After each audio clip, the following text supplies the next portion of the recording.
ഈശോ മിശിഹായ്ക്ക് സ്തുതിയായിരിക്കട്ടെ.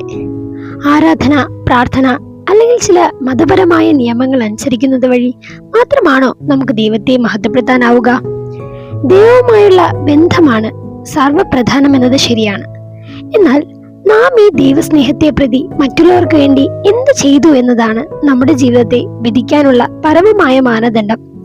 നാം ഉദാരതയോടെ ജീവിക്കുകയും പ്രാർത്ഥന വഴി നമുക്ക് ലഭിച്ച ദൈവിക ദാനത്തെ അയൽക്കാരനോടുള്ള സ്നേഹത്തിൽ വെളിവാക്കുകയും ചെയ്യുമ്പോൾ നമ്മുടെ ആരാധന ദൈവത്തിന് പ്രീതികരമാകും.